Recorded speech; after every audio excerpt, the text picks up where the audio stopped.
Hello friends, Gujarati પકવાનમાં તમારું સ્વાગત છે। આજે આપણે તડકા છાયા વગર આખું વરસ સાચવી શકાય તેમજ ઉપવાસમાં ખાઈ શકાય તેવો કાચી કેરીનો મુરબ્બો બનાવીશું। આ મુરબ્બો ખૂબ જ ઓછા સમયમાં બની જાય છે। ફ્રેન્ડ્સ, તમને મારી રેસીપી ગમે છે અને હજી સુધી મારી ચેનલને સબસ્ક્રાઈબ નથી કરી તો પહેલાં સબસ્ક્રાઈબ કરજો।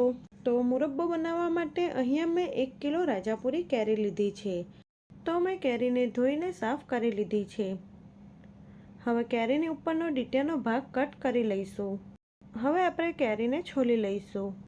મુરબ્બો કે અઠાણું બનાવવા માટે હંમેશા રાજાપુરી કે વનરાજ કેરીનો જ ઉપયોગ કરવાનો। આ રીતની તમારે એકદમ કાચી અને ભરાવદાર કેરીનો ઉપયોગ કરવાનો। અહીંયા તમારે કેરીની છાલ થોડી વધારે પડતી ઉતારવાની, એટલે જે વધારે પડતો લીલો ભાગ હોય તે કાઢી નાખવાનો।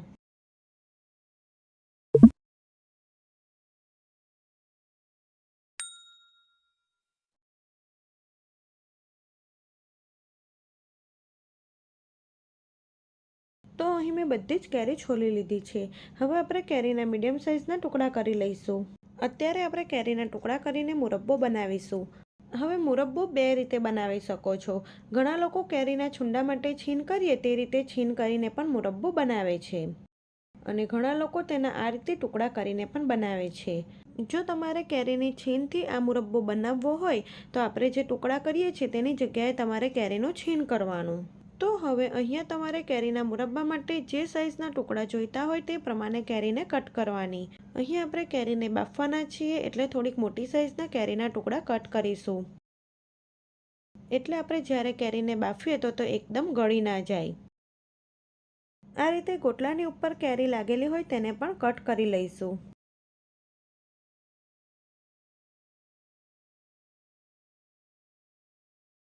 તો આ જ રીતે આપણે બધી જ કેરી કટ કરી લઈશું। તો અહીં મેં બધી જ કેરી મીડિયમ સાઇઝના ટુકડામાં કટ કરી લીધી છે। હવે આપણે આ ટુકડાને બાફવાના છે। તો મેં અહીં 3 થી 4 ગ્લાસ જેટલું પાણી ગરમ કરવા માટે મૂકી દીધું છે। આ રીતનું પાણી એકદમ સરસ ગરમ થાય પછી જ તેમાં કેરીના ટુકડા ઉમેરવાના। જો પહેલેથી કેરીના ટુકડા ઉમેરી દેશો તો કેરીના ટુકડા વધારે પડતા બફાઈ જશે। તો અહીં આપણે કેરીના ટુકડા ઉમેરી દઈશું અને ગેસની ફ્લેમ હાઈ રાખીને કેરીના ટુકડાને બાફી લઈશું। તો અત્યારે કેરીનો કલર ગ્રીન દેખાય છે। કેરીનો કલર ચેન્જ થઈ જાય અને ચપ્પુની મદદથી કટ કરીએ તો સરળ રીતે કેરી કટ થઈ જાય ત્યાં સુધી આપણે કેરીના ટુકડાને બાફવાના છે। 2 થી 3 મિનિટ પછી કેરીના ટુકડાને હળવા હાથે આ રીતે ઉપર નીચે કરી લેવાના, એટલે બધી જ સાઈડથી કેરીના ટુકડા બફાય। તો લગભગ 4 થી 5 મિનિટ પછી આપણા કેરીના ટુકડા એકદમ સરસ બફાઈ ગયા છે અને તેનો કલર પણ પહેલાં કરતાં ચેન્જ થઈ ગયો છે અને કેરીના ટુકડાને ચપ્પુની મદદથી કટ કરીએ તો તે સરળતાથી કટ થઈ જાય છે, એટલે સમજવાનું આપણી કેરી એકદમ પરફેક્ટ બફાઈ ગઈ છે। તો ગેસની ફ્લેમ બંધ કરી દઈશું અને કેરીના ટુકડાને કાનાવાળા વાસણમાં નીતરતા કરી દઈશું।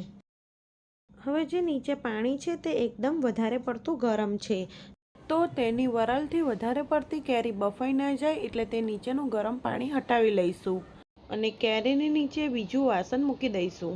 હવે આ જે કેરીનું ખાટું પાણી નીકળ્યું છે તેમાંથી તમે શરબત પણ બનાવી શકો છો।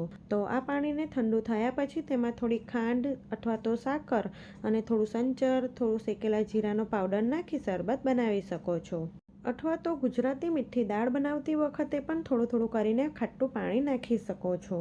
હવે અહીંયા આપણે 1 કિલો કેરી લીધી છે, પણ તેના છોરા અને ગોટલા કરતાં તેનું વજન ઓછું થાય છે। તો 1 કિલો કેરી લીધી હોય તો તેની સામે આપણે 800 ગ્રામ જેટલી ખાંડ લઈશું। સાથે આપણે કેરીને બાફી છે એટલે તેની ખટાશ પણ થોડીક ઓછી થઈ જશે। હવે કેરીમાંથી બધું પાણી નીતરે ત્યાં સુધી આપણે જે ખાંડ લીધી છે તેને મિક્સરમાં દળી લઈશું, એટલે તે ખાંડ ઝડપથી ઓગળી જશે। તો અહીં કેરીમાંથી બધું પાણી નીતરી ગયું છે અને કેરીના ટુકડા રૂમ ટેમ્પરેચર પર આવી ગયા છે। તો આ ટુકડાને આપણે એક મોટા બાઉલમાં કાઢી લઈશું અને તેની ઉપર દળેલી ખાંડ ઉમેરી દઈશું અને એકદમ હળવા હાથે મિક્સ કરી દઈશું। હવે ખાંડ ઓગળે ત્યાં સુધી તેને રહેવા દઈશું। આપણે દળેલી ખાંડ ઉમેરી છે એટલે તે ઝડપથી ઓગળી જશે અને ખાંડ ઓગળશે એટલે તેનું પાણી થઈ જશે। તો લગભગ 1 કલાક પછી તમે જોઈ શકો છો ખાંડ અહીં એકદમ સારી રીતે ઓગળી ગઈ છે। હવે આપણે આ જ કઢાઈને ગેસની ઉપર મૂકી દઈશું।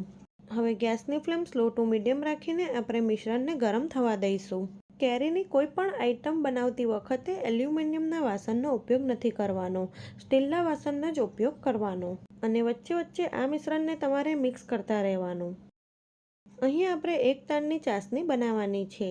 અહીં તમારે ગેસની ફ્લેમ ફૂલ બિલકુલ નથી કરવાની, નહીં તો કેરીના ચીરિયા એકદમ ચવ્વળ થઈ જશે. તો લગભગ 4 થી 5 મિનિટ પછી તમે જોઈ શકો છો ચાસણી થોડી ઘટ થવા લાગી છે. તો આપણે તેને હાથમાં લઈને ચેક કરીશું.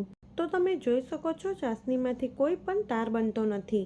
ચાસણી ફક્ત મધ જેવી ચીપચીપી થઈ છે. તો બીજી 2 થી 3 મિનિટ પછી આપણે ચાસણીને ચેક કરી લઈશું. તો ચાસણીને ચેક કરવા માટે પ્લેટમાં આપણે થોડાક ચાસણીના ટીપા લઈ લઈશું. અને ડીશને થોડીક ફેરવીએ તો ચાસણીના ટીપા ફેલાઈ જાય છે, એટલે સમજવું આપણી ચાસણી હજી પરફેક્ટ બની નથી. અને આંગળી અને અંગૂઠાની મદદથી ચેક કરીએ તો તે અડધા તારની ચાસણી બની છે. તમે જોઈ શકો છો અડધા તારની ચાસણી બની છે. હજી આપણે ગેસની ફ્લેમ સ્લો ટુ મીડિયમ રાખી આ મિશ્રણને 3 થી 4 મિનિટ માટે થવા દઈશું. હવે આ ટાઈમે આપણે તેમાં 2 થી 3 નંગ તજના ટુકડા, 2 થી 3 લવિંગ, 2 થી 3 નંગ ઇલાયચીના દાણા કાઢી લીધા છે તો તે ઉમેરીશું. અને 10 થી 12 કેસરના ટાટના ઉમેરીશું. કેસર ઉમેરવું બિલકુલ ઓપ્શનલ છે, પણ કેસર ઉમેરવાથી મુરબ્બાનો કલર એકદમ સરસ આવે છે. હવે બધું સારી રીતે મિક્સ કરી દઈશું અને આ મિશ્રણને 3 થી 4 મિનિટ માટે થવા દઈશું. તો હવે આપણે ફરીથી ચાસણીને ચેક કરી લઈએ. તો પ્લેટમાં ફરીથી આપણે 2 થી 3 ડ્રોપ જેટલા ચાસણીના ઉમેરીશું અને તેને ઠંડા થવા દઈશું. ચાસણી ચેક કરતી વખતે ગેસની ફ્લેમ એકદમ સ્લો કરી દેવાની.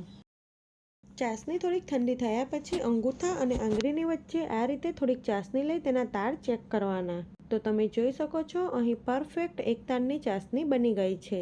હજી આ ચાસણી ઠંડી થશે એટલે પરફેક્ટ તાર દેખાશે. તો અહીં આપણે ગેસની ફ્લેમ બંધ કરી દઈશું અને મુરબ્બાને થોડોક ઠંડો થવા દઈશું. મુરબ્બો થોડોક ઠંડો થયા પછી આપણે તેમાં 2 ટેબલસ્પૂન જેટલી ઝીણી સમારેલી બદામ ઉમેરીશું અને તેને સારી રીતે મિક્સ કરી દઈશું. જે લોકો વિદેશમાં રહે છે અને તડકો નથી આવતો તે પણ આ મુરબ્બો બનાવી શકે છે. હવે આપણે આ મુરબ્બાને ઠંડો થવા દઈશું. આ મુરબ્બો તમે વ્રત કે ઉપવાસ હોય ત્યારે પણ ખાઈ શકો છો. તો લગભગ 2 કલાક પછી તમે જોઈ શકો છો મુરબ્બો એકદમ સારી રીતે ઠંડો થઈ ગયો છે. મુરબ્બો આ રીતે ઠંડો થઈ જાય પછી તેને એરટાઇટ બરણીમાં ભરી આખું વરસ સારો રાખી શકો છો. તો તડકામાં મૂકવાની માથાકૂટ વગર ઇન્સ્ટન્ટ કેરીનો મુરબ્બો બનીને બિલકુલ તૈયાર છે. આ મુરબ્બો ઠંડો થયા પછી તરત ખાશો તો તે થોડો ખટ્ટો લાગશે, પણ તમે 1 દિવસ પછી તેને ખાશો તો મુરબ્બાનો ટેસ્ટ એકદમ પરફેક્ટ લાગશે. આ મુરબ્બા સાથે થેપલા, પૂરી, પરોઠા સર્વ કરો તો તે ખાવાની ખૂબ જ મજા આવે છે. તો નાના બાળકોથી લઈ મોટાઓને કેરીનો મુરબ્બો ખૂબ જ ભાવશે. જો તમને મારી રેસીપી ગમી હોય તો આવી જ બીજી નવી રેસીપી જોવા માટે મારી ચેનલને સબસ્ક્રાઈબ કરજો.